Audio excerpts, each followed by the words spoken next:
start just shortly here. So good afternoon, everyone. My name is Aaron Slater. My clans are Kiani, Naizidanet, Sinachini, and Sotanet. I'm a member of the Navajo Nation, and here at SOLV, I have the humbling honor to be able to support our Indigenous Communities Fellows and to work with them. And yes, I'm going to call you out in the corner. We're going to get started. Yeah. You've got plenty of seats. Go ahead, connect, use umbrella. But I want to make sure that our fellows have enough time this morning. We're all here to be able to celebrate and support these outstanding Indigenous innovators of excellence. And I'm just now seeing that Kusama is here as well, and I'm so humbled that you're able to join us. We're all here to be able to support these outstanding Indigenous innovators of excellence this morning and to be able to really drive support to them, but to celebrate them, to be able to understand how the common genius in this room can support all of these innovators. That's trickle in from their seats. There's a little bit of standing room in the back tables as well. But I really want to be able to just pause for a moment and share some reverence for the space that we're in. We're uninvited guests of the lab, and I really appreciate that having us here. Their prayers are still with us and still with these lands, with these waterways. And I ask for you to keep that in mind as we're here on Manhattan Island. But also, I want you to think through the reverence of what is it that we revere. I think sometimes people talk about walking into a cathedral and they feel a sense of reverence. But for me, it's when I'm in my home territory. It's when I'm back home on the reservation in the four sacred mountains of the Navajo Nation. And it's here today in front of these outstanding Indigenous innovators, these outstanding Indigenous leaders, these Indigenous women who will be presenting to you in just a moment. So share in this reverence with me. Share your networks, share your supports, share your genius to be able to help these outstanding Indigenous innovators who are going to be pushing things forward. I have other things I was going to share, but I think it would make sense to move along here. This is the basic question that we ask each year about how Native innovators in the U.S. can build upon traditional knowledge systems and technology to meet the social, environmental, and economic goals of their communities. The answer to that question is relatively simple. We've been doing it since time immemorial, and these innovators are a testament to that. These are some statistics that I'm actually going to blow past so that we have enough time to make sure that our innovators are going to be fully in the spotlight. And here is our challenge leadership group members, our fellowship leadership group members. I would really love it if you could join me in applauding them.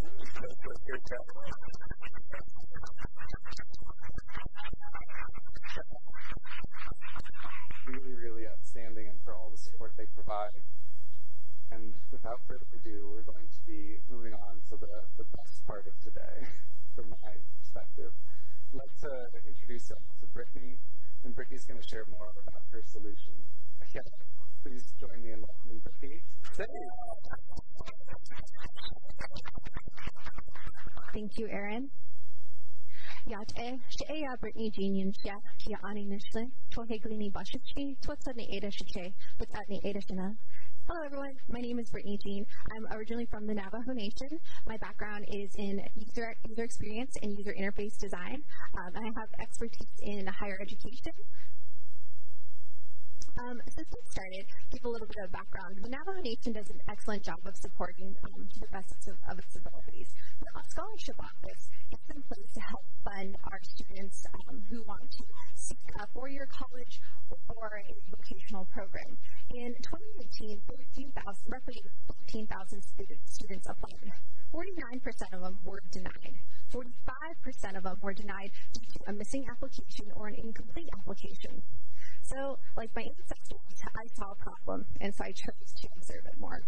I documented what the actual journey was like to submit an application and the difficulties. And during the application process, you have to submit a series of documents. So I'll give you an example of what that's like. So this document on the right is known as a Certificate of Indian Blood. Native Americans are the only group of people in the United States required to show that they are Native American bioquantum and they must carry on identification. And that's really sad, and that's a process that should change. But from the start, a student has to print a form, obtain a form, find a form, send it, and request from our Vital Records office.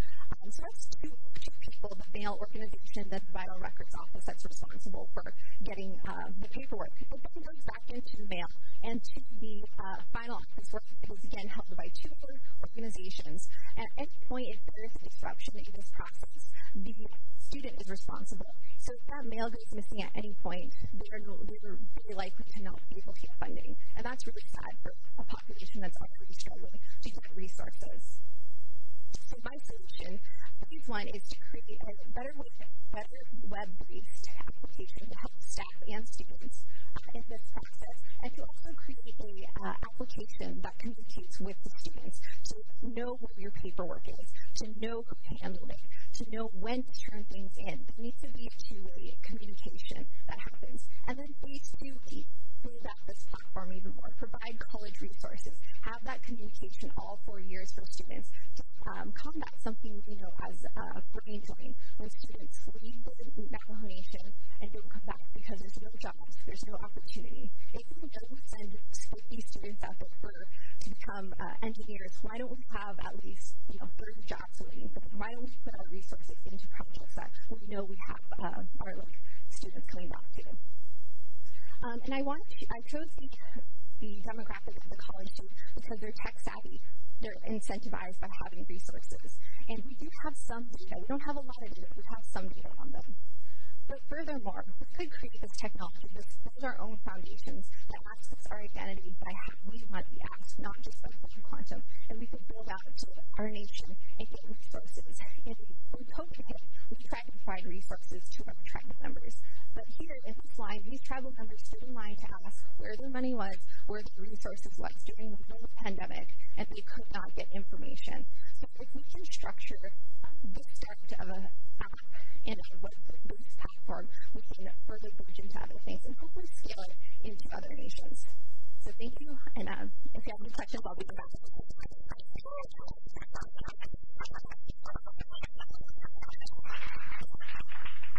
Thank you so much. Yeah, Brittany. For those of you who are joining us, please filter through into some standing room in the back. We have a couple of seats here or there. Really appreciate you joining our session today. Up next, I have the pleasure of introducing you to Brooke Rodriguez. And as things settle, I'll turn things over to Brooke in just a moment. But again, thank you so much for joining us today. And if you're able to support these individuals, a light bulb goes off in your head, and you're like, I know exactly who Brittany should be connected to. I know exactly who Brooke would be able to connect with. Keep that in mind. Share a referral. Reach out to me. Reach out to them directly. We're all here as a community, and I really appreciate and humbly invite you into being a member of this community and all of that means and all of that entails. So again, thank you. Without further ado, please, Brooke Rodriguez. Thank you, Aaron. Good afternoon, everybody. My name is Brooke Rodriguez. I'm a Taino Boricua mom living in New York City, Ponce Lenape territory. So I also want to acknowledge the Lenape, because this is the original lands, Mannahatta. So thanking you, Monopoly, for allowing us to house this event here. So I'm the co-founder of Grinding Stone Collective, and we do this particularly with ecological knowledge and first foods. And I'm here today to talk to you about food insecurity in Indian country. So, during the pandemic, it increased to 214% food insecurity for Indian country. That's really big. We were already at 41%, and it increased even more than that. But before we get into the solutions, I kind of want to talk a little bit about how we got there. So, MIT's president, Walker, he actually wrote the book. This book right here, The Indian Question, which promoted the reservation system. And the reservation system forcibly removed indigenous people from lands, territories, homes, which included foraging and hunting grounds.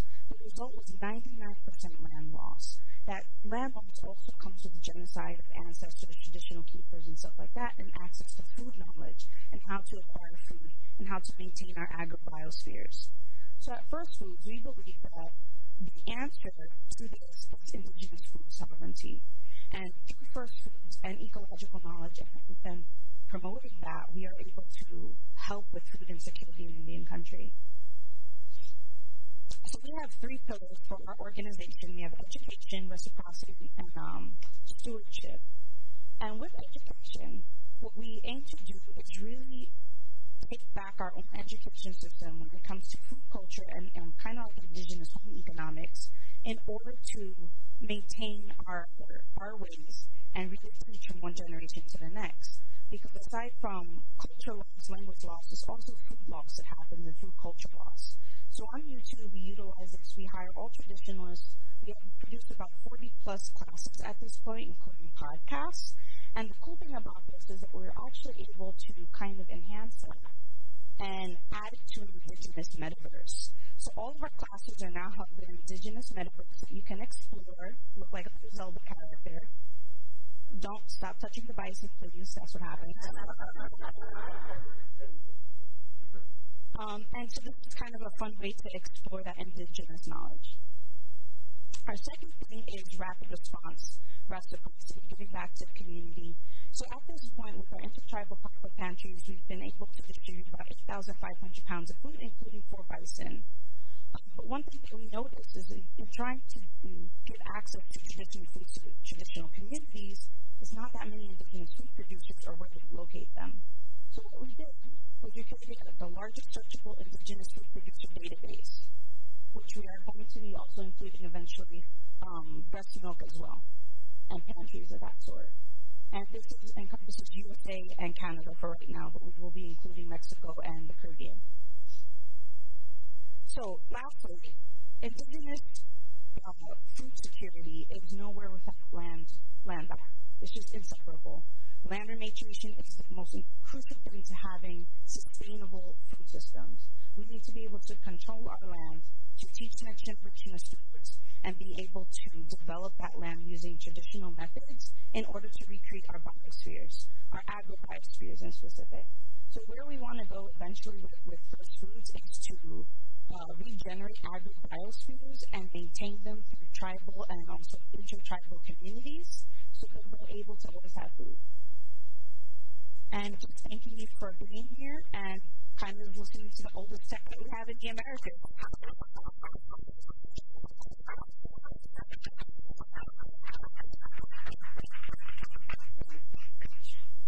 Love this slide. Always to say thank you. I'm very loud. Live your life. You got it. You can go over there. The camera's got you over there. Yeah, thank you so much, Brooke. I really appreciate that. And thank you all for being here. I'll turn things over to Sherry Smith now. Thank you.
Thank you, Sherry.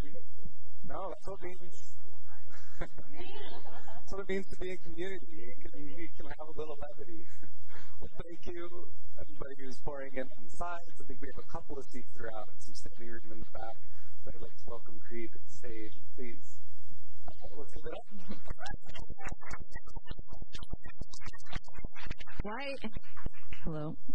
Why is Chris Kriwelsula, Houston Close Kutsum Kaitanat? I am the executive director and founder of Kuchinfi, a Native American language and culture, education, and mental health nonprofit. Oh, there's that was where I was supposed to be. Anyways, this is Bella. Bella is 3 years old, and she is at a language and culture camp making Spitzen, which is hemp dog bane rope. And during this activity, she is getting things like balance levels of serotonin from good bacteria in the soil. She is getting increase in her dopamine baseline from the sun, as well as vitamin D, which regulates over 1,000 different genes, which is really important to combating epigenetic trauma from colonization. She is getting things like oxytocin from a positive and loving community. She is hearing and responding to her native language, which increases her neural infrastructure, which gives her increased cognitive function, increased ability to cope, as well as cultural strength and resilience. She is also learning things like social and emotional skills by being part of a team and working together towards a common goal of making a dip net for salmon. She is also learning things like math through measuring and pattern observation. She is learning science through life sciences of our ethnobotany, as well as indigenous technology. It pretty much covers every single educational domain, as you can see. But unfortunately, once Bella reaches the age where she has to be, by law, educated by state standards, she is at risk for low educational outcomes, such as dropout, such as being overly punished for her inherited epigenetic and intergenerational trauma responses, and a lack of culturally responsive education that doesn't engage her, which leads her to feel insecurity and low self-esteem. She is at risk of, I didn't bring my glasses today. But I also want to mention that to date, since the boarding school era, Native American children in this country have the lowest educational outcomes. In Washington State, they are the highest disciplined by race. In Washington State, it's Pacific Islanders and Native Americans who are lowest at meeting standard. And not to mention that the Eurocentric education system is altering the physical brain wiring of our children while our languages and our cultures die. So what we aim to do is to create spaces, materials, and resources from our ancestral wisdom, working with our first language speakers, aimed at mental health. So educational outcomes does not reflect the intelligence of our children. It reflects the system. It reflects their trauma. And so what we aim is to show people, if we use our language and our culture to heal them, you'll be seeing a lot more of us in these spaces. I will tell you that, because they're brilliant. Our children are brilliant, and it's the system that's failing them. And so we are aiming to increase their mental health through our language and our culture, which increases educational outcomes, which opens the door for socioeconomic opportunity, which aids in good physical health, because stress can cortisol can weaken the immune system and cause all kinds of things. We could be in all these little, all the different sectors of solve because our culture addresses all of it, not just education. Like, I'm probably getting weighed down already. Anyways, meet the team. Our team consists of 9 Southern Interior Salish women. We have experience in all levels of education, administration, data, marketing. One day I messaged them and I said, hey, do you guys want to play nonprofit with me? They said, yeah. So here we are. And that's the most important part, is we love the work. We're passionate about it. We have respect and adoration for each other. And so I think that that's what's really hopeful about our project, because we have such a good working relationship. These are some of our elders that we work with, our first language knowledge keepers, and our youngest here in the picture with the cowboy hat. He is about 66. He's our youngest first language speaker. And these are the brilliant minds that help support us to keep intact cultural integrity. Because although I am Native, I still am fighting myself the neural influences of a Western Eurocentric education system. So these are the folks who make sure that we keep our cultural integrity intact. These are our partners. We are so humbled to be part of MIT Solve, and we are, although we work with ancient ancestral wisdom, and this work has been long in the making, we are brand new as a nonprofit. We're very green. We need support with like capacity building and funding, and how to even ask people for funding, or where do you look for things, you know. So that's pretty much where we are asking for support, is like, we have zero time. Our elders, they're the bridge from our ancestral knowledge to now, and our youngest is 66. We have no time for the learning curve. So help me, please be better, be more efficient at what we're doing, because we have no time. Thank you.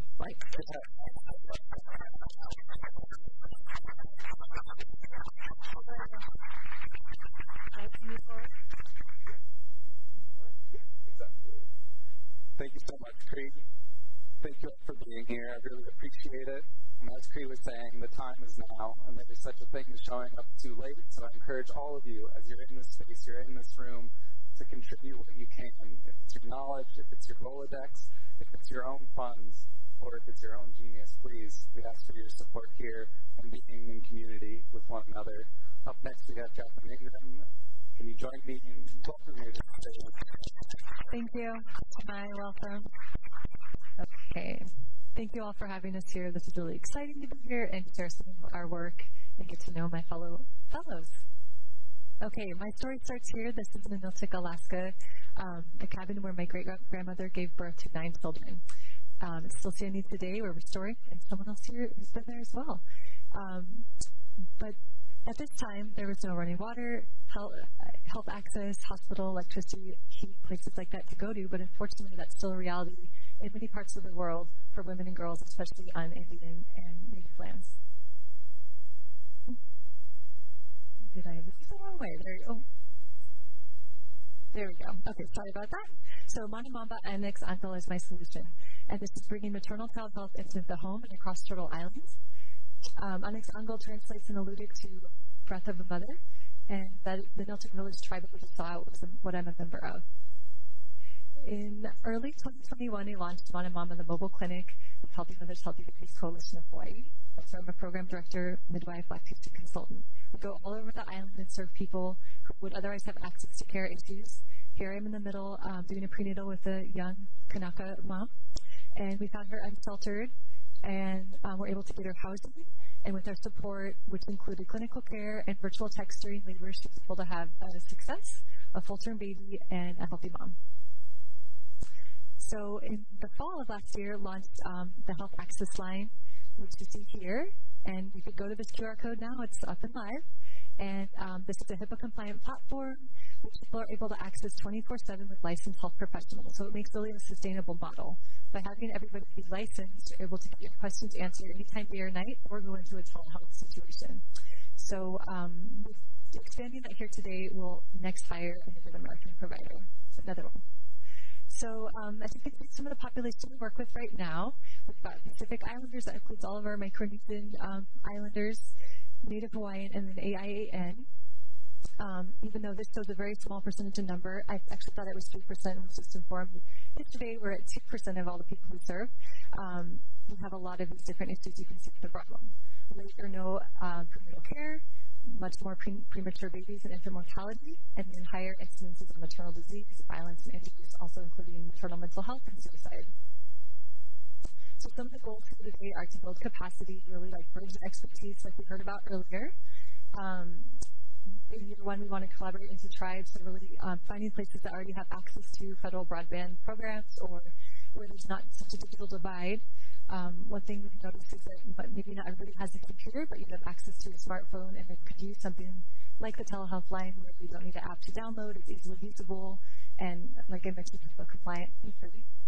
And then by year 5 is to build a birth center. So this is really going to be a training facility for Native students so that we can keep having more midwives and also having a more diversified workforce. All along being guided by the mission to reduce health inequities, especially maternal child health. to the wrong button. Sorry, people. Okay, so here's my team. I'm just here today, but we are a very diverse group, and we represent over 15 different languages, but another Native Hawaiian. I also had a Tlingit student earlier this year, so that was a really dream of mine from when I wrote the program and even until now. And lastly, I wanted to end with a quote here. It says, "I am here because she survived." Without support,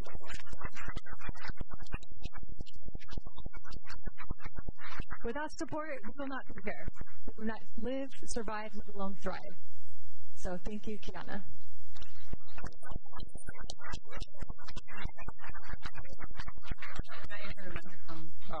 It's hard not to be a little teary-eyed right now, as we have Blue Jay in front of us. We have many generations in this room hearing the cries of an Indigenous baby.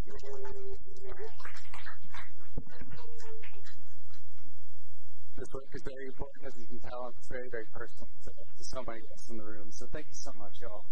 Up next, we have Dr. Mary Hermes. Please join me in welcoming her to the stage.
Yes, sir.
some of you in this room might be thinking to yourself, what was it that Mary Quinn said? I didn't quite catch that.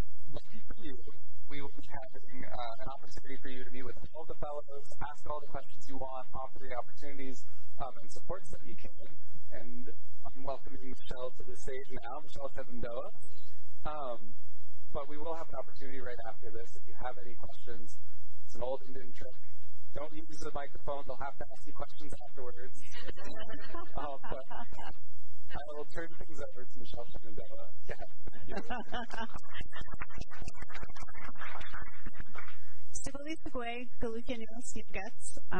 Michelle Shebendoa, a member of the Oneida Nation of the Haudenosaunee Confederacy. I'm Wolf Clan. And I come from a line of traditional leaders, grew up within our longhouses and our communities, and grew up in a time when our land claims were really, really very ripe. And so my great-grandmother was one of the very first to bring a land claim here in the United States. And that went on for 50 years, but was shut very abruptly in 2005 when I started law school to work on this. And so with that, I've been on a pursuit of truth. And little did I know, but it was obvious, that our knowledge as Indigenous peoples and as an Indigenous woman and women would be what would guide my work today. And so Creator had other plans for me. And I returned home from being here in law school and studying in New York City. And right here, I just want to share this with you, is encompassing of an entire worldview. And recognizing that the children, the land, our food, the water, it's our future. That's it. What else is there? Right? We have to think about those 7 generations ahead. And so with that, I have created the space of rematriation to share knowledge, but also to create gathering spaces for our Indigenous women. When we're together, that's our medicine. That's our spa. That's where we rejuvenate and where we recharge our batteries to be able to do all this wonderful and beautiful work that you're hearing about today. And so we wonder, what happened? How is it that you don't know about us? How come you've never really known who are all the Indigenous nations within North America or within the United States or within your own local communities? It's by design. And you need to know that. And we have been invisibilized, and genocide has been committed upon our peoples for hundreds of years here in the Western Hemisphere and throughout the Americas. And so colonization has done a number to silence us, to invisibilize us, and it's time for that to change because, like I said, within this worldview, there's knowledge that is deep, and it's important for this time in the world right now. Because we speak the language of the land. We have the relationship with the waters. We have the relationship with Mother Earth. We have the relationship with the air, and always looking forward to our future generations. Success is when 7 generations ahead, they will have clean food. The babies will still be able to coo and be happy, and they will have clean breast milk from their mother's breasts. Right? So we have to think about those things. It's not now. It is really about the future, and Mother Earth is calling upon us for that. So why is it so important to think about Indigenous wisdom and Indigenous women's wisdom, right? So within rematriation, we're letting the world know that we are the ones who gave modern democracy to the world. The U.S. Constitution that you interact with every day comes from my people. Your 3 parts of government, the 3 sides of your government, that's ancient, and it goes back to early times of human beings here on the lands. You need to know that. Why don't you know about that? That's a problem, right? Education has to change. Laws have to change. The doctrine of discovery, you don't know it, Google it, because that's the thing that continues to silence us and create a lens and a perspective of how you see us today. So that has to change. So we right now are on a campaign to let the world know, what is rematriation? Rematriation is returning the sacred to the mother. And the ultimate mother for all of us is our Mother Earth, and we need to think about her, right? And so through the spaces of rematriation, we create culturally safe spaces for Indigenous women to come together in person, to stay connected digitally when we're not together. And in addition to that, we share a lot of our wisdom out onto the public for you to be able to learn about who we are and what the knowledge is that we have to share. So with that, we have an app that keeps us connected. It's a private space that's just for us. But then in addition to that, we also have networks with our sisters and also with the public. So we share our stories. We share who we are. We share how you can apply this knowledge into your life, into your companies, into your organizations, into your governments. And so we want you to know, what does rematriation mean? Do you know how to spell it? Most people get all tripped up on it. So we're creating a public awareness campaign so everybody knows what rematriation is and how to include that in your life. So with that, at Rematriation, we have a team of all Indigenous women. We're intergenerational, from great-grandmothers, clan mothers, traditional leaders. We have elected tribal leaders. We have aunties. We have executives who run, departments within, some of our casinos. We have language learners and teachers who incorporate our worldview into the work that we do all the time. We rely upon our advisors of Indigenous women and clan mothers continually. And we have a faith keeper who is on board and also happens to be my mom, which is really awesome. So,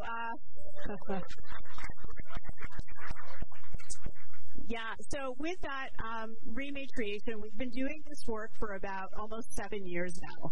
And the greatest thing that we've learned is that there is a great need. And as Indigenous women, we do a lot to uphold our nations and to make sure that this work carries on for our future generations and that this knowledge is shared. And we recognize in this time of the world, we also have to share with all of you as well. And so we want to be able to do that, but we need your support. I wear about 10 different hats every single day. So I'm very lucky I have one of my younger teammates here. We always make sure to bring our nieces along with us because it is about intergenerational learning. But we need that help so that we can have the financial support to bring more people on, to be able to help us in bringing out our technologies and marketing of our app and all of what we do. And so with that, we welcome the support that you have and building relationships with each other, because relationships are key to how we're going to all make this move together. So with that, Nyawago, thank you.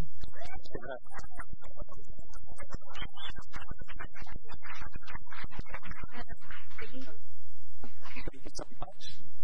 I can surely speak for myself, but I would imagine that for many of my Indigenous relatives in this room, we are here doing what we do. We are strong because of Indigenous women, because of those who raised us, who are strong Indigenous women. And so, to close us out today, I would like to turn things over to Dr. Val Sagagi.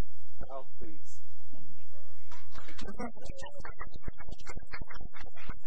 So, can you hear me?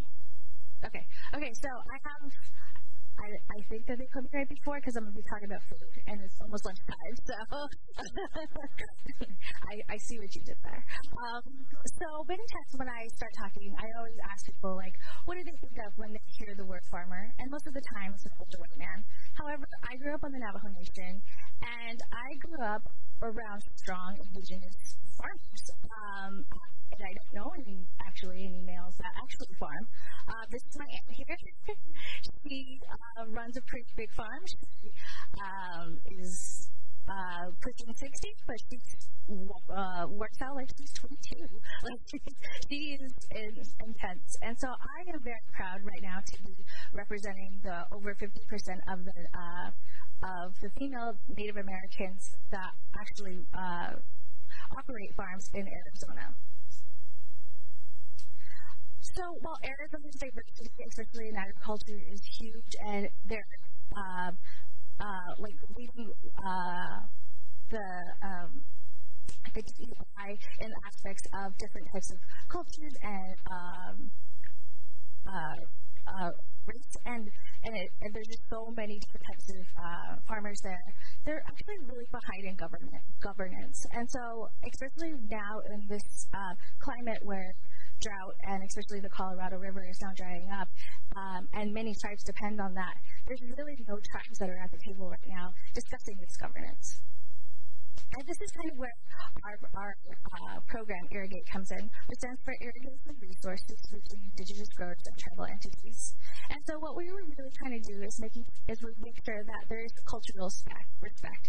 But we're not just one way, we're not one direction. We also want to respect non-native traditions as well. So what our solution is we are taking very dense technical materials such as agricultural policy, both at a federal, state, and tribal level, and we're translating that using the universal design of learning. And when we translate that, we are then going to be using the pictographs, YouTube videos, podcasts, hands-on applications, and those are our first few steps right now. Long term, we would like to do more like documentaries and really start making sure that Native agriculture is the prominent and really well known and respected. We know this method works because I have taken a really, really dense material, microbiological concept, and actually was able to translate it into an easy-to-comprehend lesson, which actually was adopted by the FDA a few years ago and is now used nationally for almost all their training. And it started out here at Dene College when it was just a tribal call a few years ago, where I took that concept. And so we know this works because the government took it from me.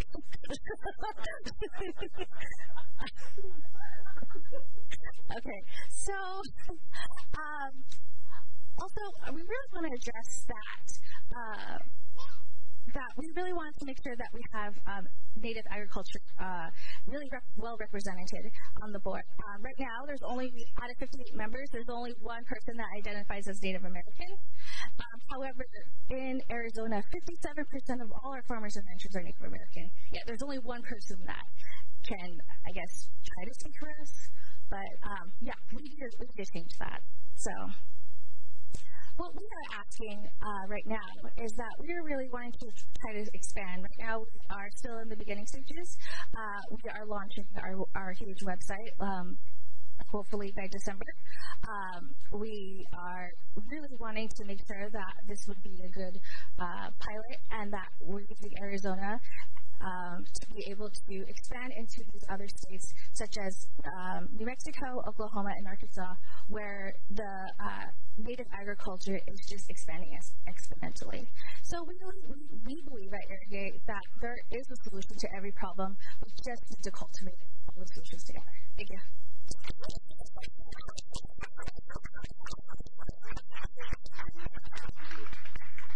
Yeah, thank you, everyone. Thank you for being here. I really appreciate it.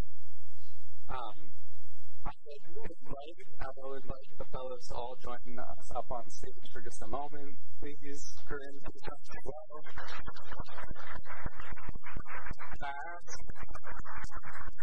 Everyone in this room to stand in reverence of these fantastic Indigenous innovators. That's not coming. To stand in reverence of these outstanding Indigenous innovators.